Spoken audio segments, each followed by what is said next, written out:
My earliest writing memory was when I was 8 years old and I was really concerned about how often people kill other people. And so I wrote this poem about dolphins don't kill dolphins and birds don't kill birds, but people kill people, and that really hurts. Isn't that cute? Little Liz.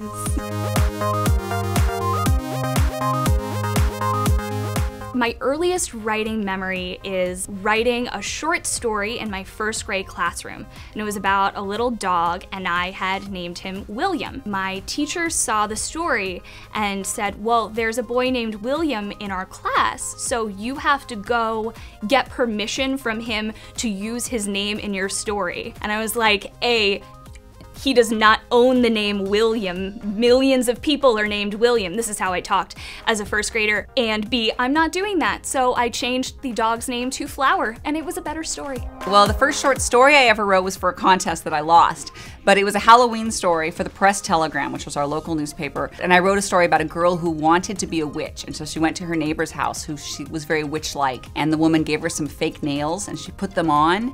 And they kept growing and growing and growing, and she couldn't pull them off, and she knew she had become one of them. My earliest writing memory, I think it was like 6 maybe. I couldn't even fully write words out. I knew how to do letters. And I know this was like, I wrote like the R in my name backwards, but it was Beauty and the Beast retelling, and I actually illustrated it. And I had to tell my mom like the story, so she typed up the story, and then I illustrated it for her. I started writing when I was 9. At sleepaway camp, and it was so bad, but I still have the journal. I wrote something that was like, curving and twisting is a poem with thought, but I like to keep mine sharp and store-bought or something. Like I was 9 and I had no idea what I was doing.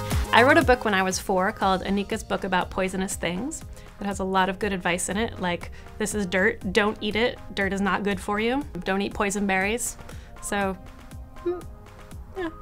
That's the first thing I remember writing. My earliest memory would be writing in high school. My English teacher told me that I was a good writer after I wrote my version of Medea and why she was actually not a villain. When I was in the Girl Scouts, I used to write these elaborate plays for our campouts, and we had this one camp we used to go to that had all these like costumes and stuff in the basement of the lodge we stayed in, and we would get them all out and put on this giant, elaborate theatrical production based on the scripts that I would write at Girl Scout camp.